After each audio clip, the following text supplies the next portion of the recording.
Viens au Sauveur, viens encore aujourd'hui. Suis sa parole maintenant. C'est encore le temps. Il est proche, prêt à bénir. Il appelle, plein de bonté. Glorieux, glorieux, ce sera quand nous entrerons dans Cana, libérés du péché, purs, dans le pays de gloire.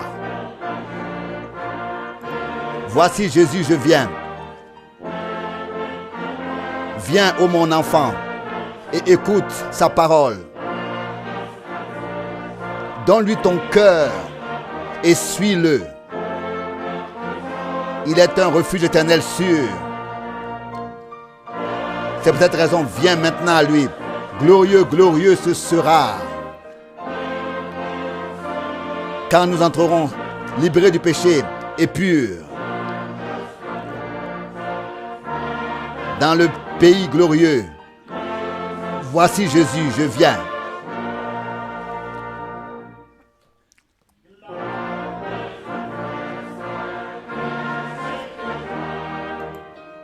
Crois fermement au Seigneur. Il te reçoit. Oh, ne ressens-tu pas qu'il est proche? Avec amour et grâce, il veut te saisir. Viens seulement à lui, pécheur. Glorieux, glorieux ce sera quand nous entrerons dans le pays glorieux, dans Cana, libérés du péché et purs. Voici Jésus, je viens.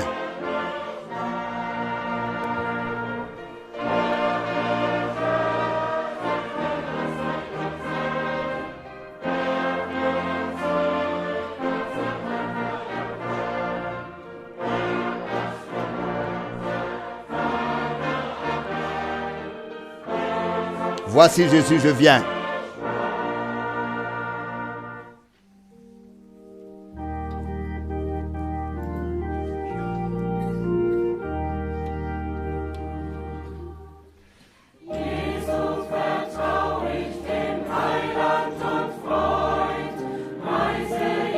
Je fais confiance à Jésus le Sauveur et l'ami.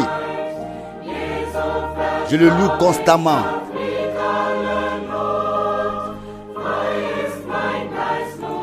Qui a manifesté sa fidélité. Je fais confiance à Jésus. Alors toute la détresse disparaît. Libre est mon esprit. Je loue mon Dieu. Je fais confiance à Jésus. Cela m'apporte la liberté et le bonheur. Comme un enfant, lui faire confiance. Je fais confiance à Jésus, le Seigneur puissant, qui m'a sauvé et m'éloigne de l'ennemi. Les flèches de Satan ne me blessent pas. Elles se brisent au bouclier de la foi. Je fais confiance. Faire confiance à Jésus apporte la liberté et le bonheur. Lui faire confiance comme un enfant.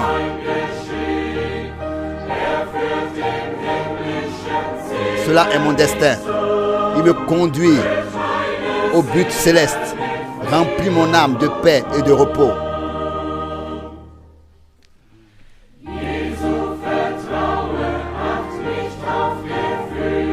Faire confiance à Jésus et ne pas s'abandonner aux sensations.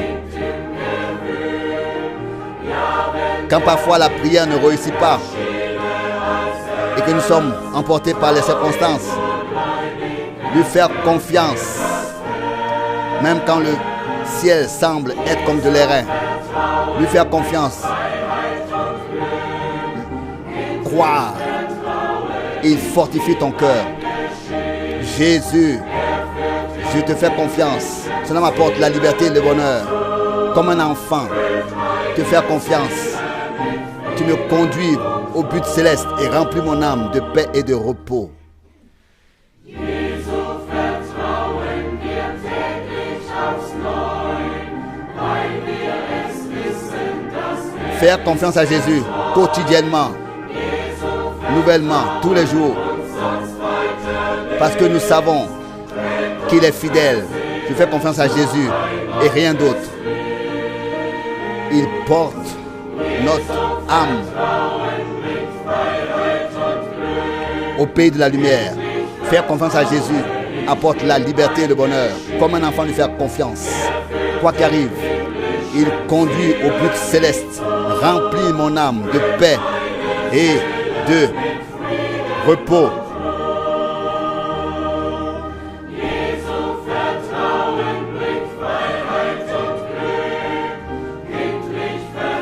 Faire confiance à Jésus.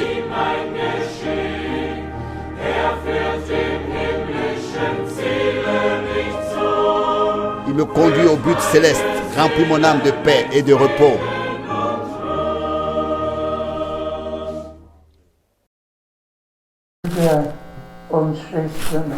Chers frères et sœurs, bene data na bashiki banje mu mwami, aujourd'hui, uyu munsi c'est un jour ni particulier umunsi udasanzwe et nous sommes kandi très reconnaissants turashima au cyane, Seigneur turashimira umwami de pouvoir yuko dushobora le passage à la nouvelle année gutangurana uru rugendo rwo mu mwaka mushasha dans la bénédiction. mu mugisha. Donc le passage de l'année 2022 à l'année tukava mu mwaka wa 2022 tujya mu 2023 turi mu mugisha. Nanjye nashaka kubashimira mwese ndabipfuriza n'imigisha, venu par courrier, par téléphone ou par imigisha banyipfurije yaba yiciye ku telefone, ku makete yanditswe, pour moi aussi kuko nanje c'était un jour ni umunsi udasanzwe.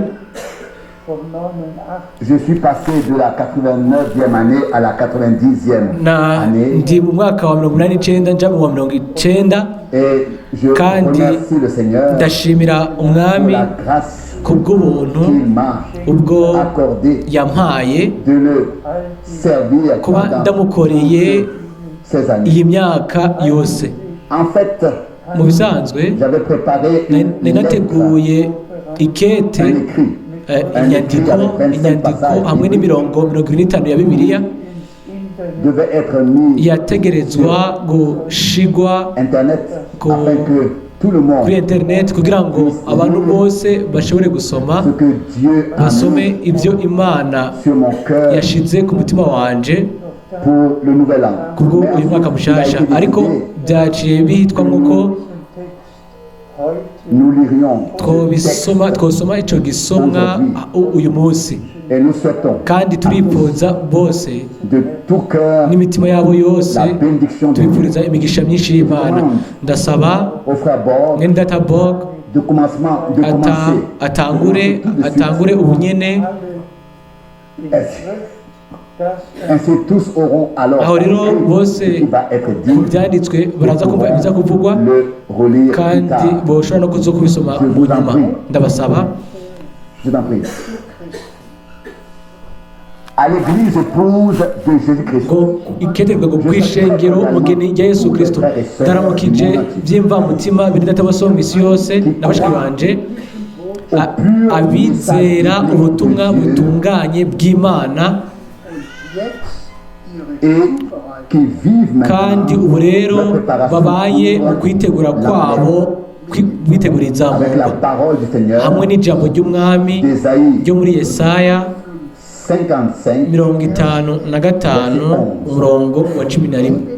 Ainsi en est-il de ma parole. Ijambo uko niko ijambo ryanje riva mu kanwa kanje rizomera. Elle ne retourne Yesaya 55:11 ntirizogaruka ubusa, sans effet, ariko sans rizoshitsa avoir ibyo ngomba, et accompli mes rizosozera icyo naritumye, accompli ngo rizokora mes imigambi yanje, ibyo nagabiye. desseins.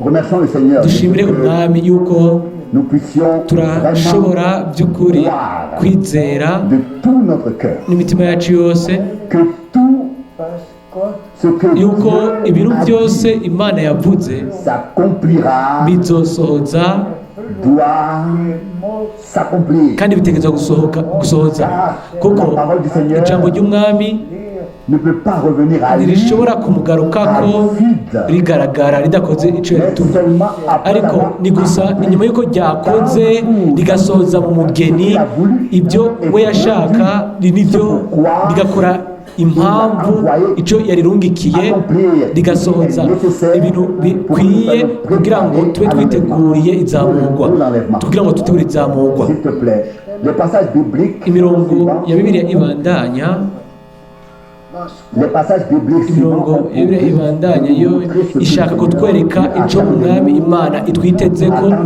icyo iturindiriye ko, kugira ngo hashobore gusohoza ibintu tumwiteze ko, tumurindiriye ko, ibyo ashaka kuduha ku bw'ubuntu, kugira ngo tube abiteguye igihe azogaruka. le retour de Christ ukugaruka kwa Kristo était dès le commencement guhera ku ntango byari ibyizigiro by'abizera b'ukuri bose.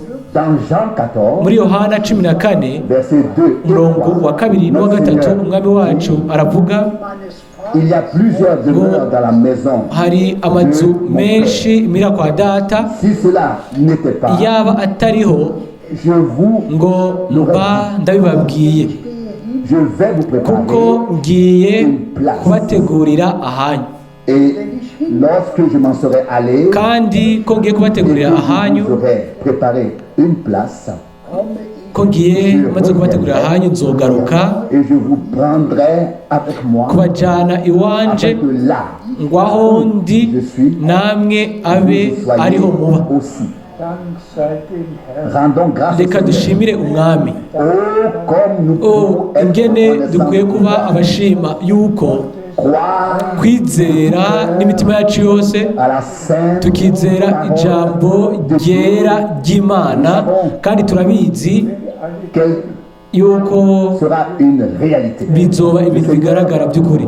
Umwami azogaruka Nous serons kandi ramenés à la maison. tuzogarukanwa mu rugo, Nous serons kandi ibihe byose tuzogumana n'umwami. dans les saintes écritures. Mu byanditswe byera ukugaruka kwa kabiri kwa Kristo kuvugwa inshuro nyinshi, nk'uko nyine Christ Kristo qui s'est offert uwo une seule yitanze rimwe fois porter les kugira péchés de ngo plusieurs, atware ibyaha bya benshi, apparaîtra azoseruka sans péché une seconde fois. atari kubw'ibyaha bwa kabiri, aserukiye abo bamwiteze Salut. ku bw'agakiza kabo. Hébreux 9. Abaheburayo 9:28. Et nous faisons partie de kandi ceux qui twe turi muri l'attendent, abo bamurindiriye, qui se laissent abo vraiment bareka préparer. by'ukuri bagategurwa. Et nous remercions le kandi Seigneur turashimira umwami pour le sang de la kubwo nouvelle alliance. amaraso y'isezerano rishasha, kubwo ijambo ryera ry'Imana, kandi turamushimira yuko hariho nkemu yera qui nous conduit aturongorera mu kuri kose.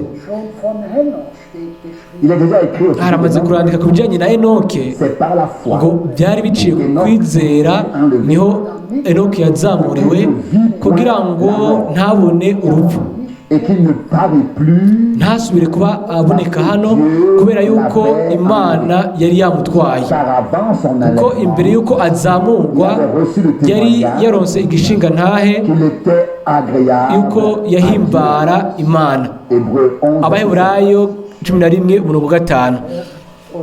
Que le Seigneur nous umwami accorde cela aduhe à tous. ibyo twebwe twese. Il y a les hariho passages ibyo bibliques imirongo ibiri ya Bibiliya particuliers. mu buryo budasanzwe muri Mateyo 3:17. Celui-ci ngo est mon fils uyu bien-aimé. ni umwana wanje nkunda, J'ai mis toute mon affection. akampimbara. J'ai trouvé tout mon plaisir. uwo mbona Et dans akampimbara. Matthieu 17, muri verset Matayo 5, 17:3 hakavuga ngo uyu ni umwana wanje nkunda, ngo j'ai trouvé tout mon bon plaisir. uwo mpimbarirwa, ngo ni mu mwumve. Et tous ceux Hanyuma qui abo bantu maintenant bose vraiment l'écoutent, bamwumviriza, abo nyene nibo bazohimbara Imana mu izina ryera rya Yesu. Le Seigneur a également parlé de toutes umwami les choses yavuze ibyo bintu byose qui se produiront ibizoba au mu temps de la gihe fin, cy'iherezo avant le retour de imbere y'uko kristo agaruka, que ce soit en ce qui haba concerne ku bijyanye Israël, n'igihugu cy'isirayeli cyangwa ishengero hamwe n'ibintu muri rusange le monde. biba mu isi. Als sich dann Il s'assit auf dem Ölberg niedergesetzt hat, sur la montagne des Oliviers yicaye ku musozi wa elayono, et ses vingt, hanyuma abigishwa baraza en particulier lui, Baza- bamubaza kino kibazo dis-nous ngo tubwire quand ngo cela ni ryari ibyo bintu bizoshika, et quel sera kandi le signe ni ikihe kimenyetso cyo kugaruka kwawe, et hanyuma la fin du monde. n'ico umuhero w'isi. Jésus Yesu leur répondit, arabishura prenez garde ati nimwirinde que personne ntihagire umuntu abazimiza. Il parla de guerre, Yavuze ku ntambara, de famine, avuga amapfa, de tremblement de avuga terre, ugutigita kw'isi za nyamugigima, avuga ibiza by'indwara n'ibindi. Aho ni muri Matayo 24 umurongo wa 3 gushika ku murongo w'indwi. et souligna Hanyuma arashimika uburyo budasanzwe Heilsbotschaft vom Reich wird auf dem ganzen Erdball et ce message ngo ubu butumwa bwiza bw'agakiza sera prêché buraba ubwami bw'Imana buzokwigisha ku isi yose mu bigo mahanga yose nk'icyabona, hanyuma hatuza iherezo. Matayo 24 umurongo wa 14. aus reinem Herzen. disons-le d'un cœur pur. Reka tubivugane umutima utunganye. Le Seigneur Dieu a accordé sa grâce. Umwami Imana yatanze ubuntu bwayo kugira ngo muri kino gihe cyacu ubutumwa bw'Imana bw'inkomoko bw'agakiza puisse être bushobore gutangazwa, kuvugwa mu isi yose depuis ku nshuro ya mbere guhera mu myaka 2000 iheze. dans tous les réveils, Mu makanguro yose yabaye la réformation, guhera ku ivugururwa mu bugorozi, hari ibintu byinshi byigishijwe, ariko nta na rimwe sur le thème ku de la bijyanye divinité, n'ubumana, ku mubatizo, ku ngaburo, nta na rimwe ubutumwa bw'Imana bw'inkomoko ntibwigeze butangazwa nk'uko bwatangajwe ku ntango. et Dieu Kandi Imana yakoresheje mwene data Branham pour nous kugira ngo abituzanire, kandi Imana yarankoresheje kugira ngo ubutumwa de salut bw'agakiza original bw'inkomoko puisse être bushobore annoncé gutangazwa buvugwe mu isi yose. et maintenant Ubu rero la fin iherezo riraje, kandi turashimira umwami pour l'accomplissement kubwo ugusohoza de la parole kw'ijambo en notre temps. muri kino gihe cyacu. Amen. S'il te plaît. In Lukas 21 Dans Luc Muri 21, Luka verset 21 28, umurongo wa 28, le Seigneur a dit aux umwami siens à propos yabwiye des abiwe ku événements bijyanye de la fin n'ibintu des temps. bizoza birashika mu gihe cy'iherezo. wenn dies Quand ces choses commenceront à arriver, Ngo ibyo bintu byatangura gushika, et muraramike levez imitwe yanyu vos têtes, in eure Erlösung parce que votre rédemption approche. seiner muraramike imitwe yanyu kuko gucungwa kwanyu kuzoba kuri hafi kugira gushike. Ariko imbere y'uko agaruka, ibintu byose bitegerezwa kugarukanwa mu ishengero nk'uko byari bimeze ku ntango. Comment commence-t-on? Uko byari bimeze ku ntango, uko niko tubisoma Acte de mu la byakozwe n'intumwa chapitre 3, verset igice 3 umurongo wa 21, Lui, ngo uyo cependant que le ciel doit recevoir ijuru ritegerezwa kumwakira cyane kumugumya gushika gusubizwaho kw'ibintu byose iby'Imana yavuze biciye mu kanwa k'abahanuzi bayo bera guhera anciens. mu bihe bya kera. Dank sei dem Herrn.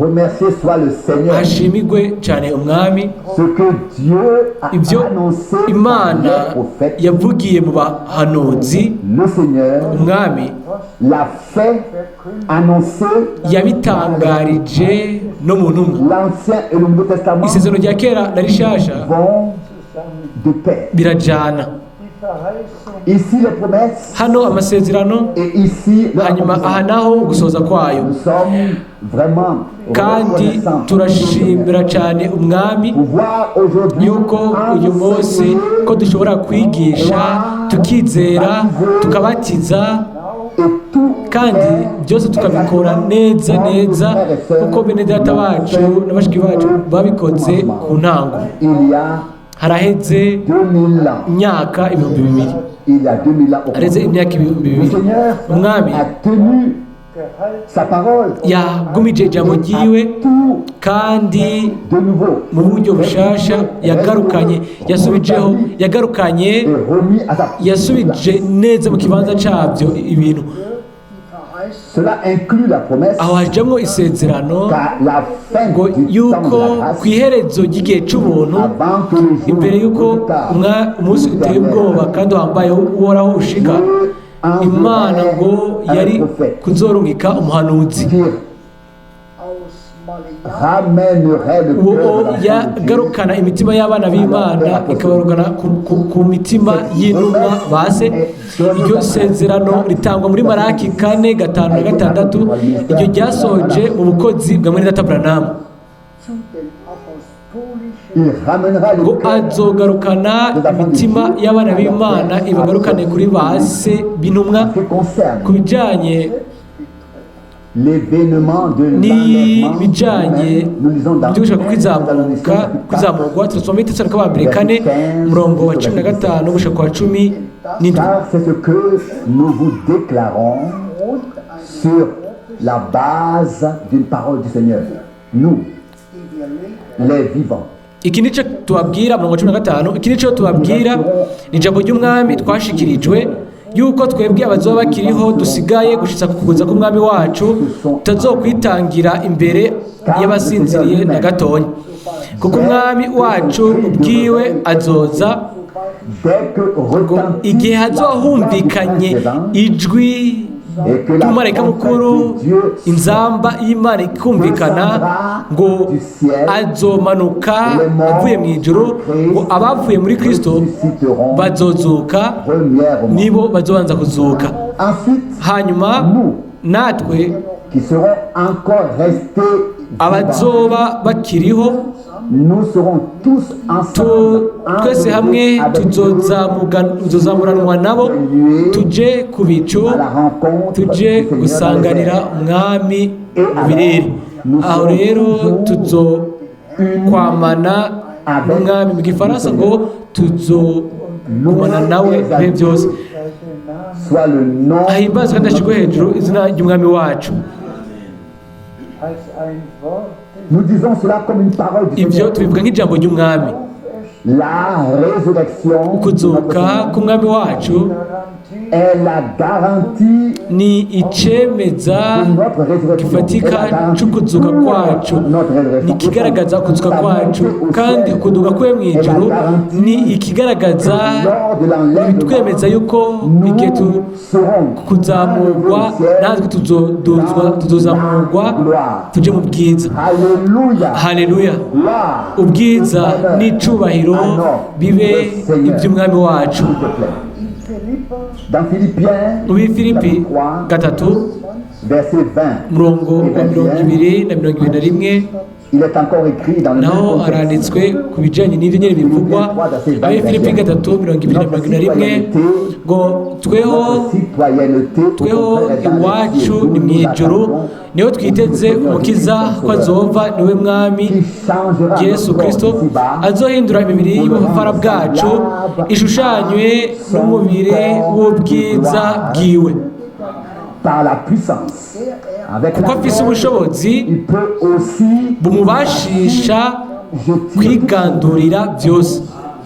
la condition pour cela Igisabwa kuri est ibyo que la parole nuko suivante ijambo se rikurikira réalise risohoza muri twebwe, wenn der Geist dessen et si kandi von den Toten l'esprit de celui nimba qui a ressuscité mwemu Jésus y'uwazuye Yesu mu bapfuye der Christ habite en vous, aba muri mwebwe, celui qui a ressuscité Christ uwazuye dans Kristo mu bapfuye vivifie azogira mizima imibiri yanyu ipfa ku bwa mwemu wiwe aba muri mwebwe.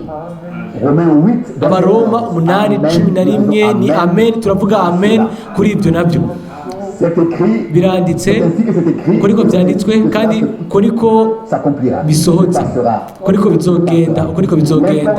Ikintu nyamukuru ni uko mwemu w'Imana yoza akaguma muri twebwe, ntiduhazwe gusa no kuba dukoresha impano, ariko by'ukuri ibyamwa bya mwemu bishobore kuboneka. Kandi turashimira umwami ngo kwagaba kugira ngo mwemu w'Imana by'ukuri ashobore kuba muri twebwe, by'ukuri ashobore kuguma muri twebwe, abe muri twebwe, ubuzima bwacu mu buryo bwuzuye bube ubushikaniwe umwami, hanyuma mwemu ubwiwe ahindure imibiri yacu y'ipfa nk'uko yabikoze, nk'uko ibyo byabaye ku mucunguzi wacu. Umubiri wiwe upfa warahindutse, hanyuma yinjira mu bwiza. Natwe tuzohindurwa kandi tuzinjira mu bwiza. Amen. Iryo sezerano bizoba ari ibintu bihari umuntu abamwo igihe umwami wacu azogaruka. Ubwo nyene ubu nyene turagabishwa kugira ngo duhagarare neza, hanyuma twitege yuko Imana eraheza igikorwa cayo biciye ku gikorwa c'ubushobozi ca mwemu yera. Rero mube abihangana kandi mushishikare mukomeje mubandanya gushika bene data, gushika kugaruka k'umwami, gushika kugaruka k'umwami. Ngo raba umurimyi arindira ivyimburwa vyiwe akabyihanganira akabirindira gushika aho aronse imvura ya mbere n'imvura ya nyuma. Ngo namwe mwihangane mukomeze imitima yanyu. Yakobo 5:8 murebe imitima yanyu kuko kuza k'umwami kuri hafi. Urera muri Yoweli 3:23 ngo mwebwe bana b'Isiyoni nimwe mu munezero muhimbarwe mu mwami Imana yanyu, kuko abahaye imvura ya nyuma neza mu gipimo cyayo, kandi ngo igwishije kuri mwebwe imvura ya mbere n'iya nyuma nk'uko yabikoze kera. Ni Yoweli 2:23. Dushimire umwami yuko isezerano ryaratanzwe mu isezerano no mu rya kera n'isezerano rishasha.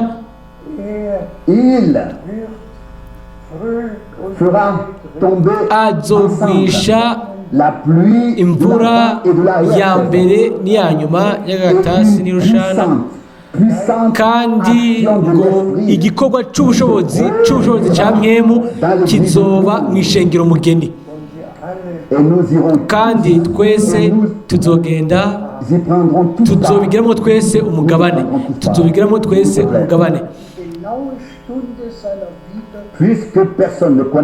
kubera yuko atamuntu umwe azi isaha neza yo kugaruka kwiwe. Rero dusunikirwa guhagarara twiteguye umwanya wose. Nicyo gituma namwe muhagarare neza, kuko umwana w'umuntu azoza ku isaha mutamwitezeko. Matayo 24 umurongo wa 44. dutegerezwa gushaka umutima iryo jambo turishire ku mutima.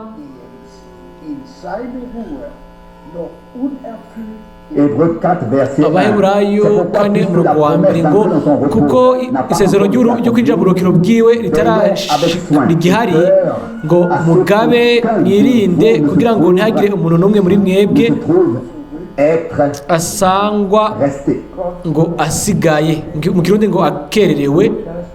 Que le Seigneur Dieu fasse Umwami Imana akore kugira ngo ntihagire muri abo bizera n'imitima yabo yose, qui vraiment croient de tout leur by'ukuri cœur bizera n'imitima yabo yose, geschenkt hat et croient bizera vraiment by'ukuri, bakizera und alles wieder et croient à l'accomplissement bakizera ku du gusohoza ministère que le Seigneur a donné à k'ubukozi Abraham.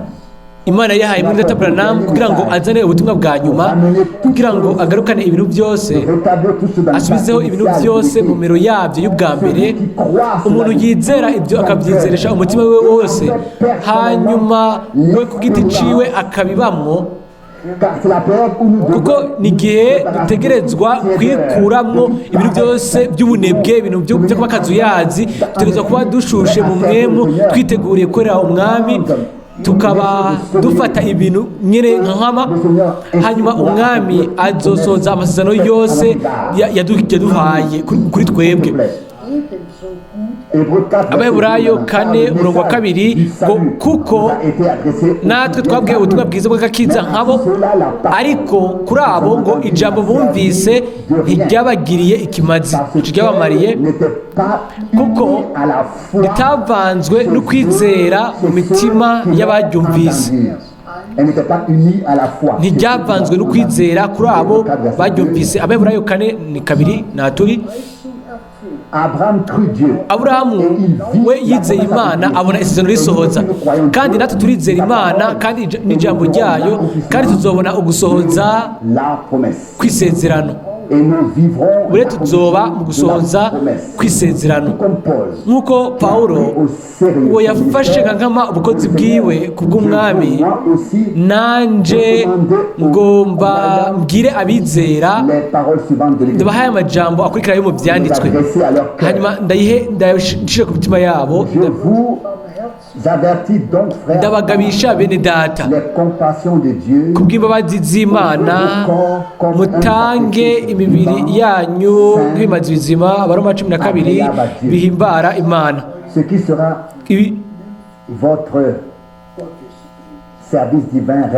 Ngo imazi niko kuyikorera kwanyu kugira ikimazi.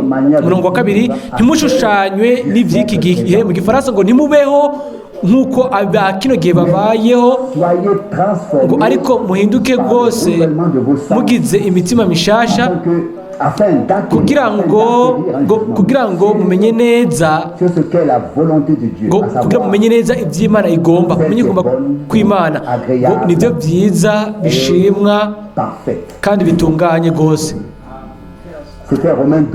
Ni mu Baroma 12 umurongo wa 1 n'uwa 2. Kuri ibyo umwami twese aduhe ubwo buntu bwo gushobora by'ukuri kuvuga, tukavuga n'imitima yacu yose ngo ukugomba kwawe gutunganye gukoreke mu buzima bwacu. Mwami, turi ku ruhande rwawe, mu mwemu, mu bugingo no ku mubiri. Korana natwe ibyo wihitiyemo, kandi ibyo bizokoreka kubera ko Imana yarabisezeranije, ngo akomeze imitima yanyu kugira ngo ibe itagira agasembwa, iri mu kwera imbere y'Imana yacu yose, igihe umwami wacu Yesu agarukana n'abera bose. Abitsiniko ba mbere 3 umurongo wa 13. Ubu rero Abafilipi 2 umurongo wa 16, mwerekane ijambo ry'ubugingo kugira ngo, mu gifaransa ngo mwimate ijambo ry'ubugingo kugira ngo mubone ico kugira ngo mbone icyo nzokwirata ku munsi wa Kristo, yuko ntirukiye ubusa kandi ntatamijwe n'ubusa. Ubure Abafilipi 1:9 na 11. Ngo kandi icyo sengera ni uko urukundo rwanyu ni ukugira ngo urukundo rwanyu rugwire rwongerekane mu bwenge no mu kumenya kose, ngo murobanure ibidahwana, ngo mumenye ibitunganye mu bintu byose, ngo muhore mutagira ubupfunya canke ibigwisha gushitsa ku munsi wa Kristo, mwuzuye imbuto zo kugororoka ngo ziheshwa na Yesu Kristo, ngo muheshe Imana icubahiro n'ishimwe. À la louange de Dieu. Bw'icubahiro n'ishimwe by'Imana. Hari kuri Filipi 1:9 gushika ku 11. Frères et sœurs, Bene data na bashiki banje bakundwa, nous devons lire, dutegerezwa gusoma, relire, tugasubiramwo tugasoma imirongo nk'iyi ya Bibiliya mu buryo bushasha, tukayisoma tugasaba by'ukuri umwami que ce que nous avons lu ibyo twasomye ko byoba iby'ukuri mu buzima bwacu, dans notre vie, mu buzima bwacu, de sorte que nous ku buryo bw'uko nous dushobora présentons Dieu sans tâche, kuba imbere y'Imana tutagira agasembwa, tutagira amarabaga lavé nkanyari, dans le sang, twogejwe mu maraso y'umwagazi w'intama, twejejwe mu ijambo ry'ukuri, conduit turongorwa le Saint-Esprit, na Mwemu Yera, afin que kugira ngo ibyo bintu byose bishobore gucika ibintu by'ukuri by'Imana dans notre vie, mu buzima bwacu. Es ist unser innigstes Verlangen, notre désir le plus profond Icyifuzo cyacu gikomeye est que toutes ces paroles de ni la uko aya majambo yose ya Bibiliya asohoza muri twebwe kandi biciye kuri twebwe. 1 Thessaloniciens 5, Abitse ko ba mbere 5 umurongo wa 23 ubu rero, que le Dieu de paix vous sanctifie lui-même tout entier, Imana et que tout nyin'amahoro votre être, l'esprit, ibe ariyo ibeza rwose, kandi mwemu yanyu n'ubugingo n'umubiri byose hamwe bizigamwe ngo bize bisangwe bitagira umugayo, aho umwami wacu Yesu Kristo azozira. Igihe umwami wacu Yesu azozira.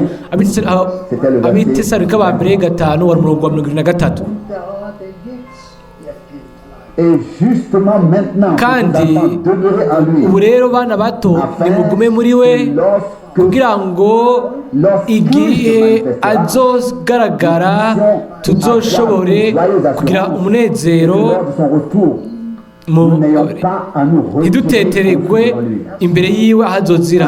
Yohana wa mbere 2:28.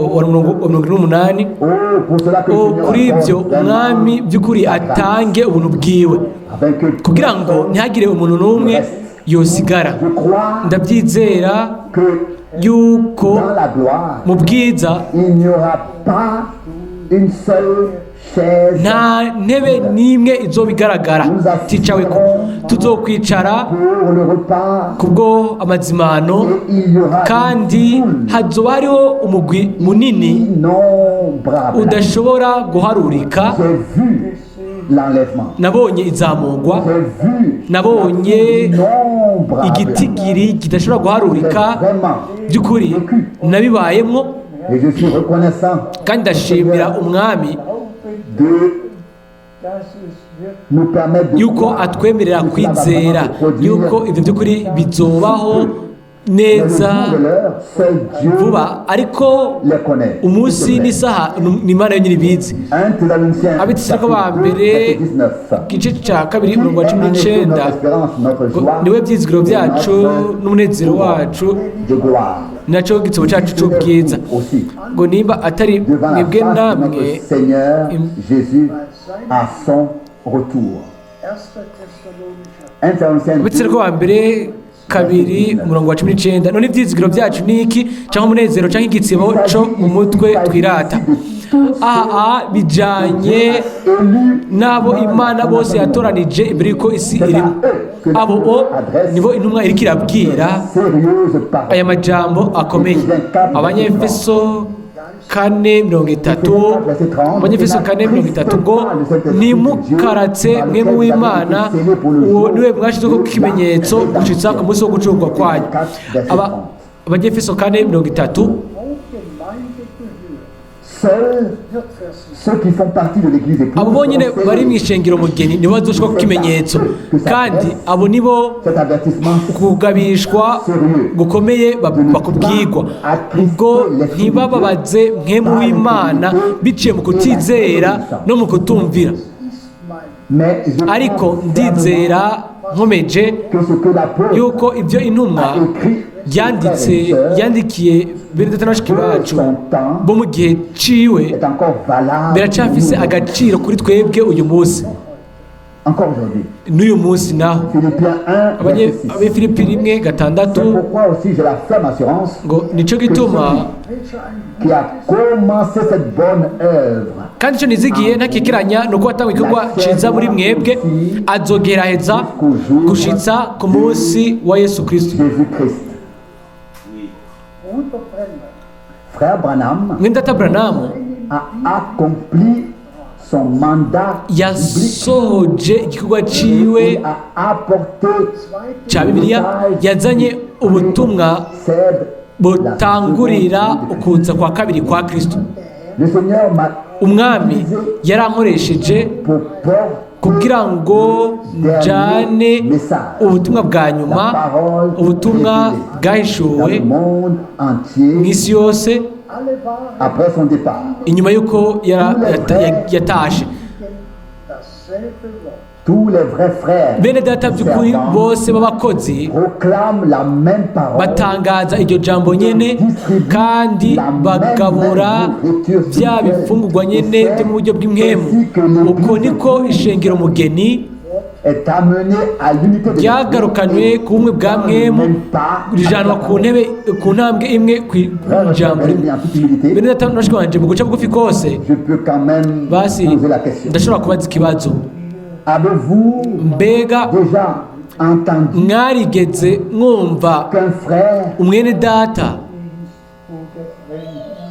s'est présenté yoba après le ministère de frère yaraserutse inyuma y'ubukozi bwa Mwene Data Branham a raconté hanyuma akavuga quand est-ce qu'il a été aho appelé, yahamagariwe, est-ce qu'il a été appelé aho et ce qui lui a yahamagariye été dit n'ibyo yabwiwe igihe yahamagarwa n'umwami.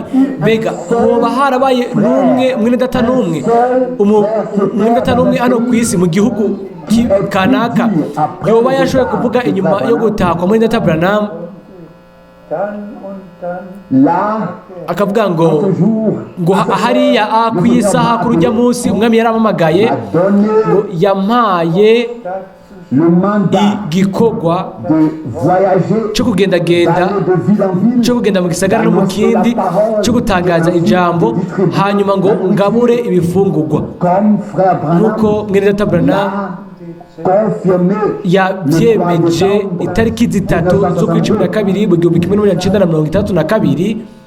dass solche il faut dire une fois pour toutes Birakwiye ko ndabivuga rimwe burundu yuko umuhamagaro nk'uyo ntubwirwa babiri canke batatu, ntabwo babiri canke batatu, ariko uzanirwa ubwirwa umuntu umwe. il y a eu qu'un seul Moïse, Habaye Mose umwe, habaye Yosuwa umwe, un seul Élie, habaye Eliya umwe, habaye Elisa umwe. il y a toujours Misi yose hagiye haba umwe uwo Imana by'ukuri yashobora gukoresha.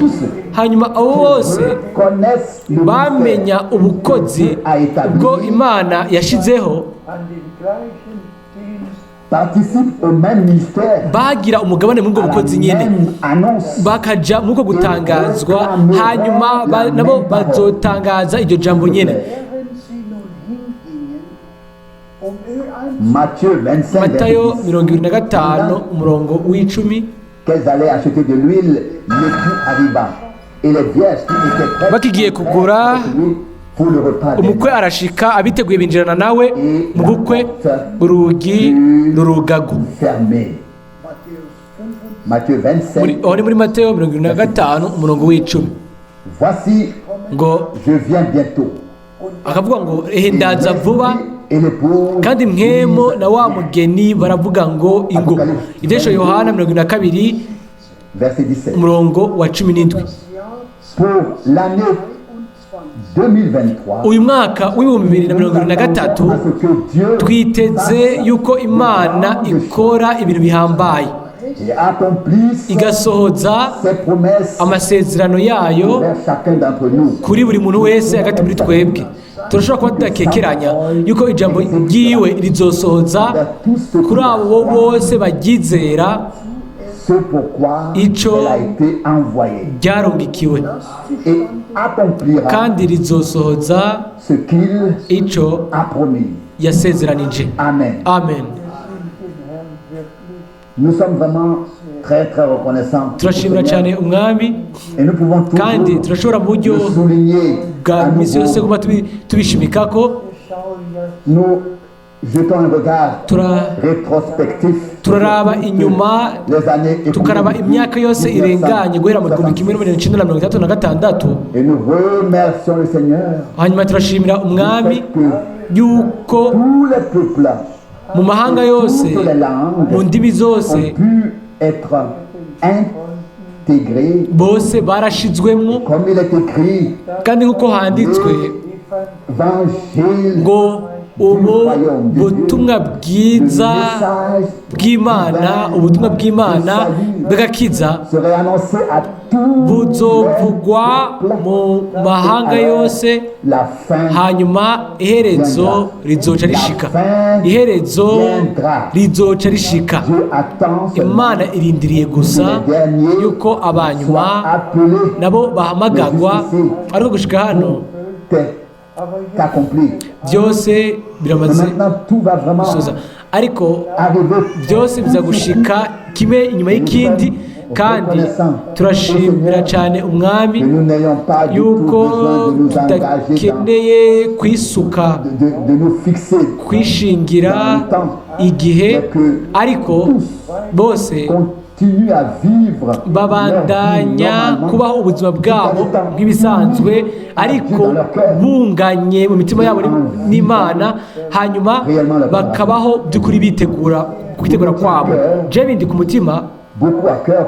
cyane, bindi ku mutima Les jeunes yuko abakiri bato bose ont grandi dans des familles, abakuriye mu miryango no mu ngo z'abizera, les enfants deviennent des jeunes, abana abakiri bato, imiyabaga igacika abantu bakuze, kandi fait imprimer twaranditse amabibiriya ashika en allemand. ku gihumbi, twarasoje amabibiriya ashika ku gihumbi mu kidagi. Les jeunes Nashaka yuko abakiri bato bose qui souhaitent avoir hamwe n'abo bose bashaka kuronka bibiriya commande bayitumeko imwe, et la reçoivent kandi gratuitement. bazoyironka ku buntu. Que le Seigneur, Umwami Imana itanga ubuntu bwayo kugira ngo tous les jeunes abakiri bato bose faire leurs bashobore expériences kugira imyimenyerezo yabo ku giti cyabo du salut. y'agakiza, Car le frère Branham a kuko souvent dit, mwene data Branamu n'a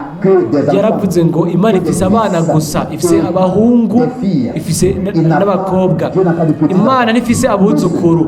Abo bantu bose Dans des familles byawe bavukiye mu miryango y'abizera bategerezwa kuba les mêmes expériences kugira ya de myimenyerezo salut. y'agakiza nyene, bakaba Et gakiza ici, kabo. il y a vraiment Nimba une parole hariho sérieuse ijambo ryo gufata qui nous a nkama été adressée à iryo tous twabwiwe twese et qui vient kandi d'être lu. rije gusomwa Ceux ngo qui niri étaient prêts abari biteguye binjiye mu mazimano y'ubukwe, hanyuma umuryango warugawe. le dernier appel Umuhamagaro wa nyuma waravuzwe, ubutumwa bwa nyuma bwaravuzwe kandi mu isi yose.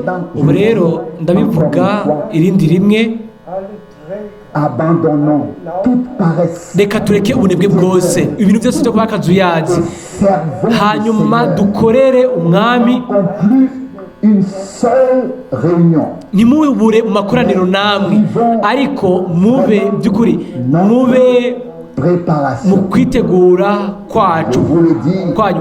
Ndabibabwira, prédication. muri buri butumwa bwose Il y a quelque chose haba harimo ikintu kuri buri muntu wese atarimo avuyemo. Hanyuma mushimire umwami yuko twebwe tuba twumva umwe wese yumva ibimuraba. Narabivuze à quelques mu frères minsi iheze nabwira bene data in derselben de cette manière.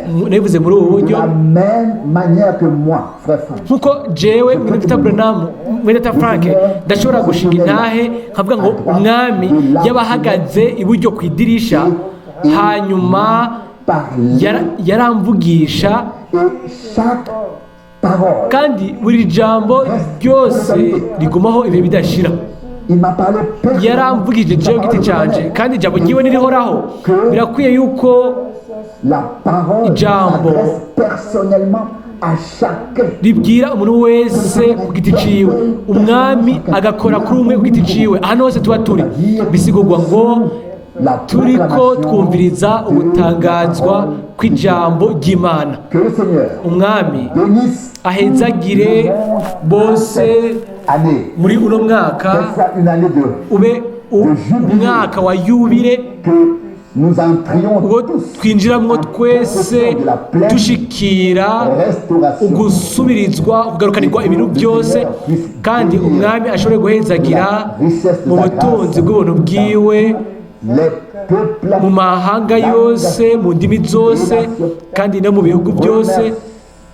aussi le Seigneur. Dushimire umwami Nos frères ku bwa bene data bose traduisent dans basobanura mu les langues. ndimi zose. Merci au Seigneur Umwami abishimirwe ku bwa bene data en technique. bakora mu buhinga. Merci au Seigneur pour Umwami la ashimirwe transmission de toutes gutangwa les k'ubutumwa bwose bubaho buri ndwi. au Seigneur. Hashimirwe umwami Imana yuko atwemerera kuba Consciemment tubizi kandi ku bw'ubuntu tukaba muri kino gice cya nyuma disons-le vraiment kandi tubivuge by'ukuri devant la face turi imbere y'Imana.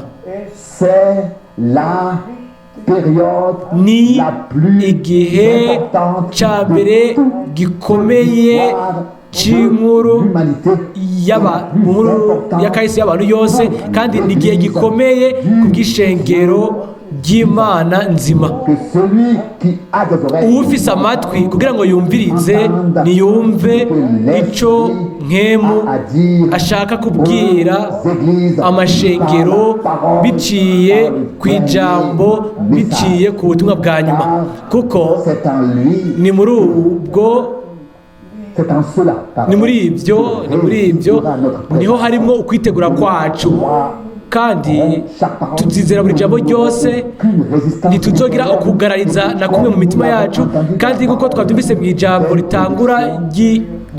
ryatanguje parole nta jambo na rimwe ryasohotse mu kanwa k'Imana yacu adressé à toi et à moi ryabwiye jewe nawe twebwe nta na rimwe rizogaruka kuri we ridakoze icyo yaruwikiye nta na rimwe ariko elle produira rizosohoza muri wewe no muri jewe muri twebwe icyo ryarongikiwe kandi rizosohoza ibyo Imana yihitiyemo kandi ibyo mu bihe byose bidashira mu mugambi wayo w'agakiza. Iyo ni ego kandi ni amen. Nk'uko atakwekiranya yuko amasezerano yose y'Imana ari ego kandi ari amen kandi yuko ugusoza kwabyo bizosoza biciye kuri twebwe biciye kuri twebwe kandi muri twebwe Imana yacu ibishimirwe bituvuye ku mutima kuba twaragize umwimenyerezo twarahamagariwe gusohoka gushyirwa ku ruhande kwitegura turashobora kubibamwo umwe wese ku giti ciwe ku bw'ubuntu.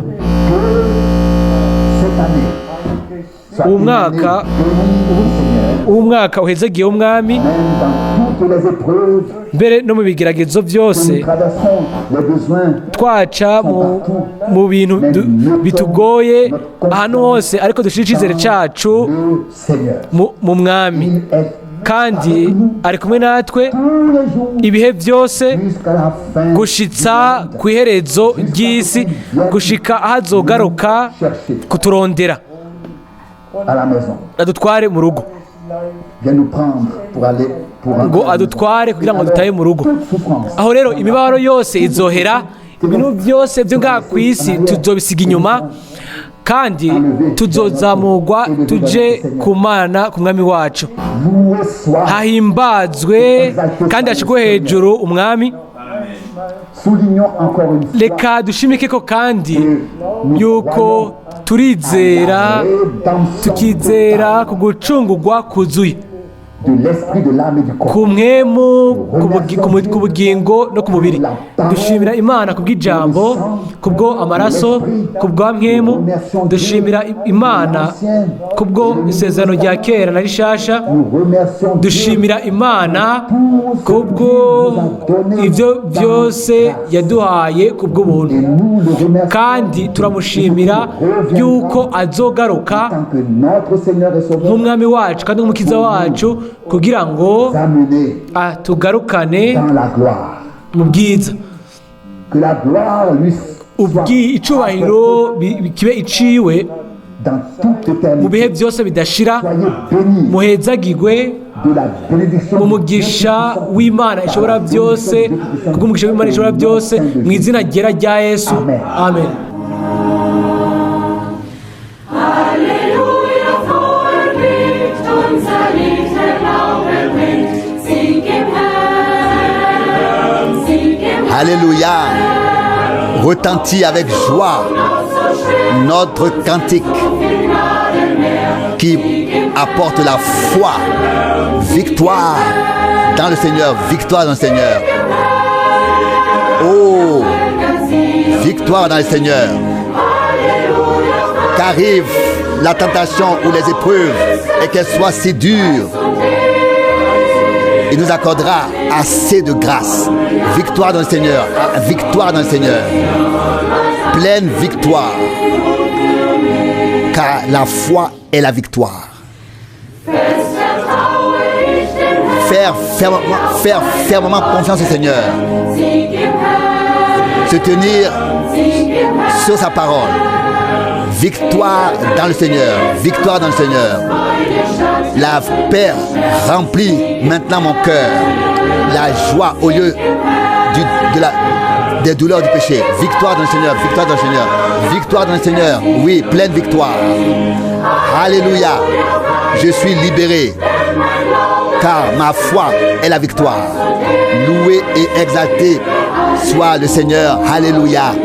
Jésus est tout pour moi. Est tout pour moi.